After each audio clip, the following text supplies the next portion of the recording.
أعوذ بالله من الشيطان الرجيم. بسم الله الرحمن الرحيم.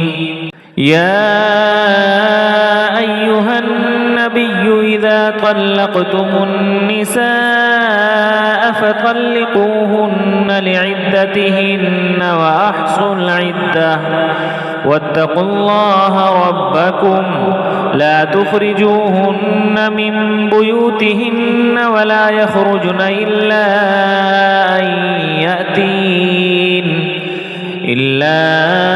أن يأتين بفاحشة مبينة وتلك حدود الله ومن يتعد حدود الله فقد ظلم نفسه لا تدري لعل الله يحدث بعد ذلك أمرا. فإذا بلغن أجلهن فأمسكوهن بمعروف أو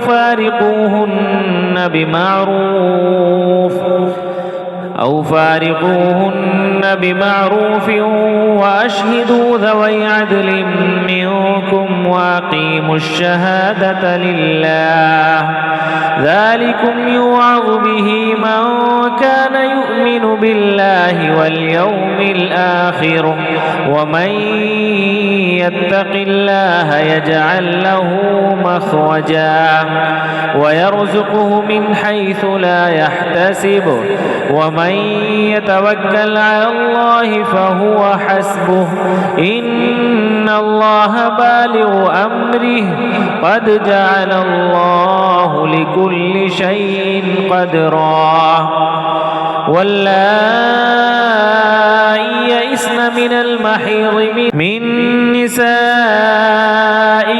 إن ارتبتم فعدتهن 3 أشهر واللائي لم يحضن وأولاة الأحمال أجلهن أن يضعن حملهن ومن يتق الله يجعل له من أمره يسرا.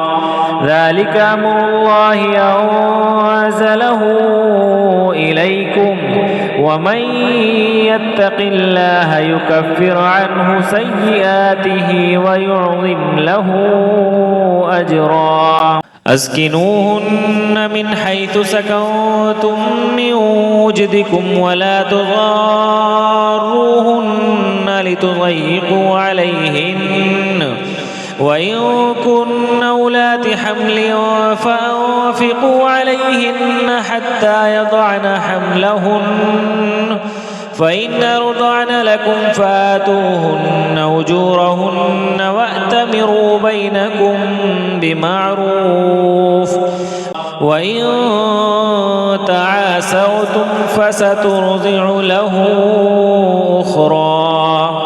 لينفق ذو سعة من سعته ومن قدر عليه رزقه فلينفق مما آتاه الله لا يكلف الله نفسا إلا ما آتاها سيجعل الله بعد عسر يسرا.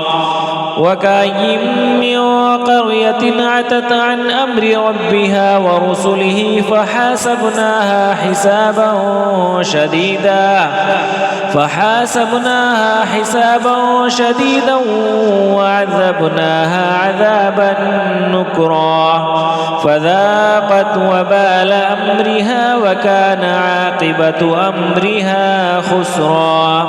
أعد الله لهم عذابا شديدا فاتقوا الله يا أولي الألباب الذين آمنوا قد أنزل الله إليكم ذكرا رسولا يتلو عليكم آيات الله مبينات ليخرج الذين آمنوا وعملوا الصالحات من الظلمات إلى النور ومن يؤمن بالله ويعمل صالحا يدخله جنات تجري من تحتها الأنهار جنات تجري من تحتها الأنهار خالدين فيها أبدا قد أحسن الله له رزقا الله الذي خلق 7 سماوات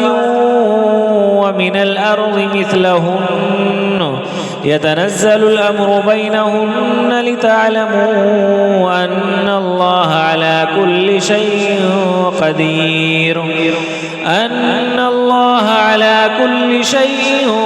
قدير وأن الله قد أحاط بكل شيء علما.